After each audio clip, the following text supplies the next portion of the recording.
বগুড়া সত্য total change. তুমি আমার অনেক শখে।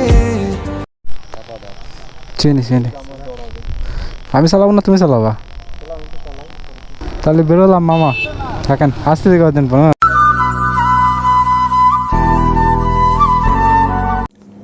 বিষয় হচ্ছে যে আমি হচ্ছে সকাল সকাল উঠে মানে যখন বাজে হচ্ছে প্রায় 4টা প্লাস সকাল, তো আমি উঠে হচ্ছে অনেক বক বক করছি ক্যামেরার সামনে, কিন্তু পরে যে দেখি যে কোনো কিছু রেকর্ডিং হয়নি। তো বিষয় হচ্ছে যে আমি ওখানে বলছিলাম যে হচ্ছে আমরা বাইরে যাচ্ছি, আমি আর কাকু মেনলি হচ্ছে একটু বগুড়ার দিকে যাচ্ছিলাম কাজে। বাজে এখন হচ্ছে 4:30 এম, দেখতে পাচ্ছেন? হ্যাঁ, ঘড়িতে কতটুকু দেখতে পাচ্ছেন জানি না। আর বেরোয় গেছি, পেছনে কে আছে সেটা একদম সামনাসামনি দেখায় বলবো। তো আপাতত বেরোই, পথ অনেক দূর, যে আবার ফিরে আসা লাগবে, তাও আজকের দিনে 500 কিলোর উপরে রাইড হবে, যাওয়া আসা মিলে ডে ট্যুর। এক প্রকার কাজও আছে, কাজটাও মিটায় ঘুরে ফিরে চলে আসা হবে। তো বেরোই ধীরে ধীরে, যে তেল টেল নিয়ে একবারে যশোর সারি, সকাল সকাল পৌঁছাবো। সকাল সকাল কাজ হলে একটু ঘুরে ফিরে আসা যাবে, এই জন্য সকাল সকাল বের হওয়া। তো বেরোয় যাই আগে।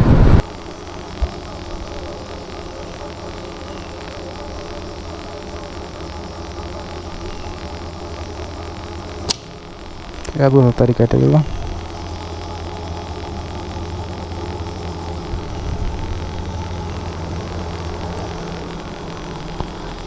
দশটা তো ঢোকার কথা, কটুক আছে তার 54-60 করে ফেললো। তেল থাকা অবস্থায় আমার কিরম রিজার্ভে টান মারে।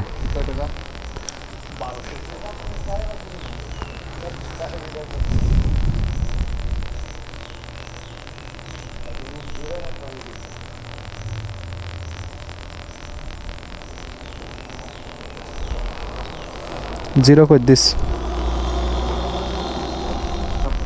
বসতে সমস্যা নেই তো? বললো পায়ের ঝামেলা হলেও বললো।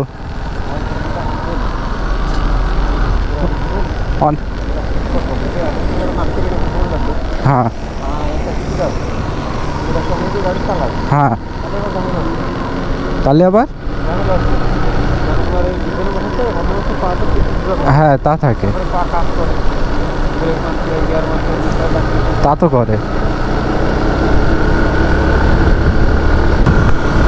তো আমরা তেল নিয়ে আবার বেরোয় গেছি, 4:41 মধ্যে যশোর ছেড়ে দিচ্ছি, 5টা টার্গেট ছিল।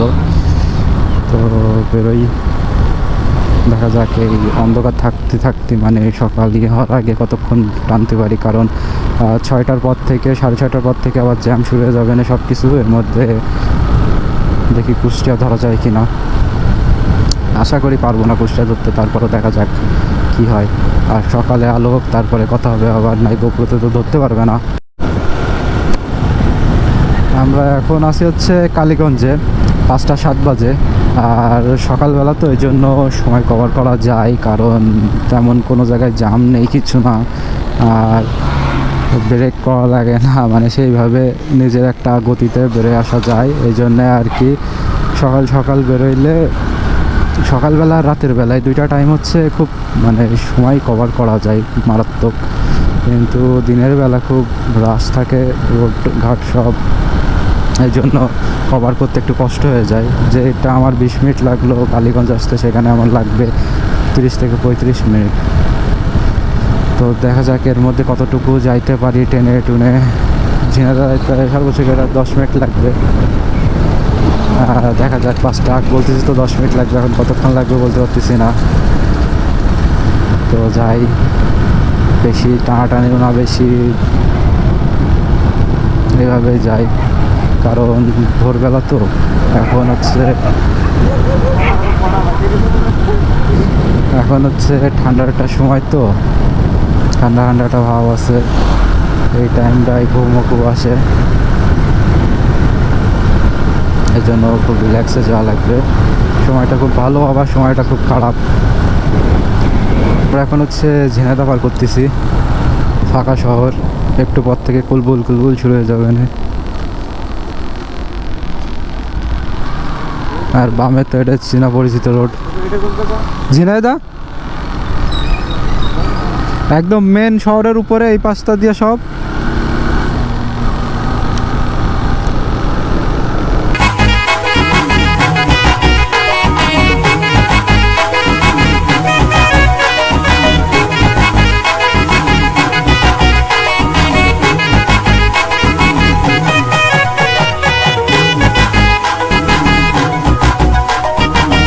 আমরা 1.5 ঘন্টায় কুষ্টিয়া, মানে 4:44 দিকে হচ্ছে গিয়ে তেল নিয়ে যশোর ওই পান থেকে ছাড়ছিলাম, আর এই যে কুষ্টিয়া বাইপাসে চলে আসছি।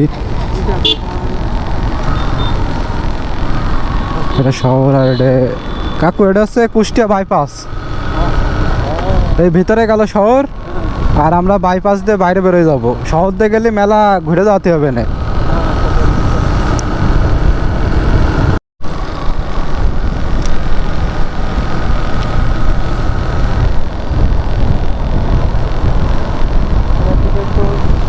ওই যে লালন শাহ সেতুর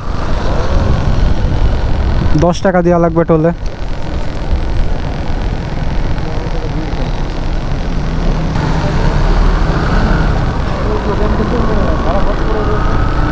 কেউ নেয় না কাকু।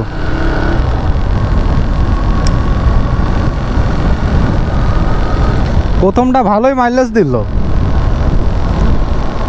ফুলি 1 লিটার থাকে, তারপর একটা 2 লিটার 105 কিলো আসলো।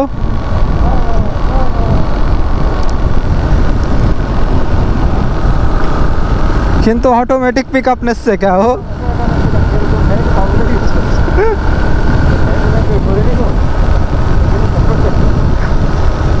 52 করে মনে হয় আসলো, 52.5। কাকু ওটা হার্ডিং ব্রিজ ট্রেনের, হ্যাঁ ট্রেনের, ওই যে পাকশি হার্ডিং ব্রিজ বলে না, এটাই সেটা। আর এটা পদ্মা নদী, এটা লালন শাহ সেতু।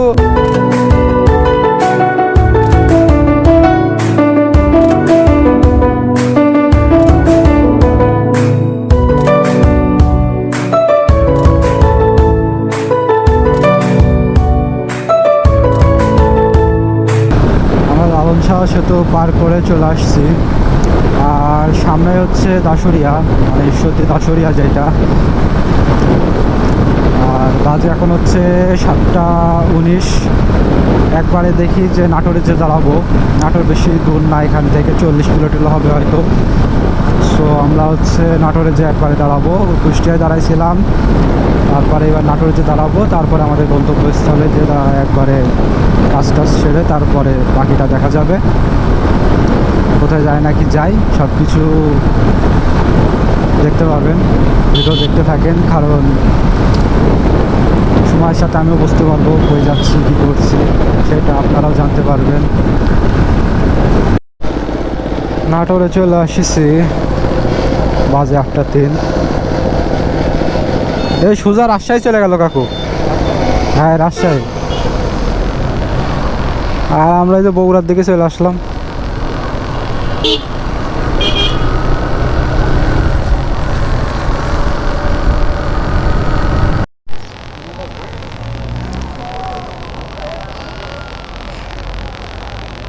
আমরা আমাদের গন্তব্যে চলে আসছি, সেটা হচ্ছে রানীরহাট, বগুড়ার একটু আগে।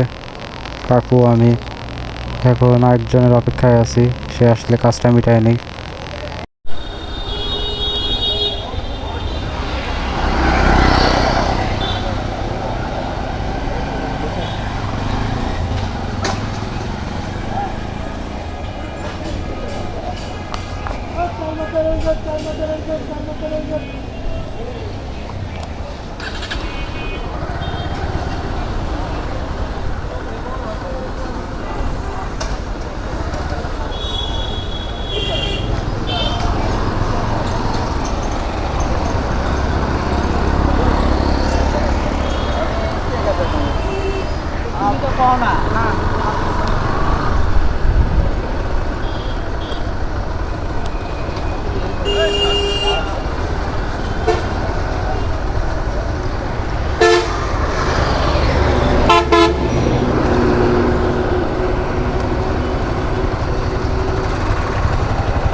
আমাদের তো কাজ শেষ, যেটা ছিল ওই ভাই আসছিল সম্পূর্ণ শেষ। এখন আমরা ফ্রি, যাচ্ছি সাতমাথার দিকে একটু দইয়ের ব্যবস্থা করতে, তারপরে দেখা যাক অনেক অনেকই যাওয়া যায়। আর বগুড়া সত্য টোটাল চেঞ্জ, এটা আগেও বলছি, এবারও বলতেছি। ফ্লাইওভার ডান।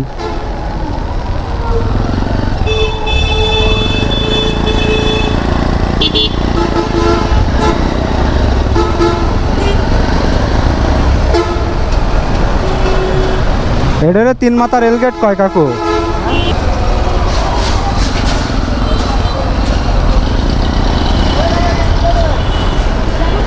আর এই অঞ্চলে এরকম বাস বেশি চলে, এই যেরকম ছোটোখাটো।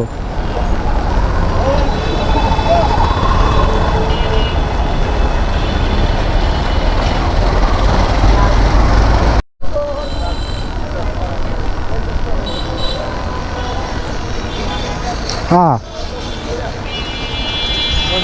আমি যেখানটা দই নিই দইয়ের দোকানে তো বন্ধ।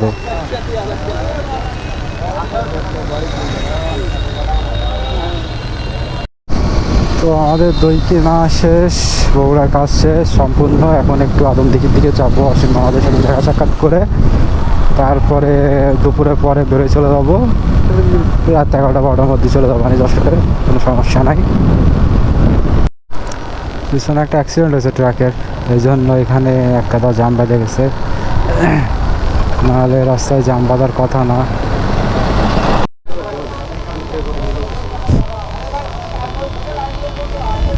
তুমি আমার অনেক শখে খুঁজে পাওয়া এক প্রজাপতি নীল, আমি রংধনু রঙে সাজিয়েছি, দেখো এক আকাশে স্বপ্নীল।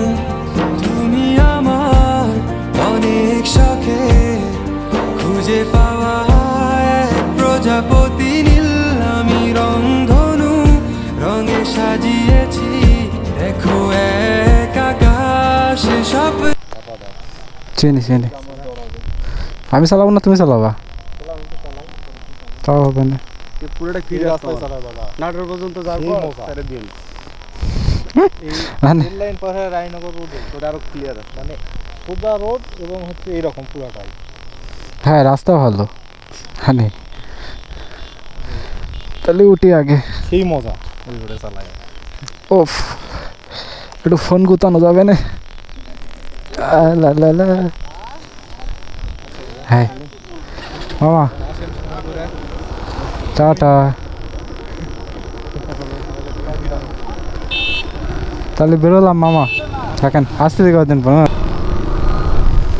তো আমরা হচ্ছে বেরোয় গেছি, বাজে এখন 5টা 45, আর এখন চালাচ্ছে হচ্ছে কাকু। তো আমরা হচ্ছে এই পাশে রানীনগরে ডাইরেক্ট নাটোর ঢুকবো, রাস্তা কম এটা, আর রাস্তা ভালো। তো যাইতে যাইতে দেখা হবে। কিছু কিছু কথা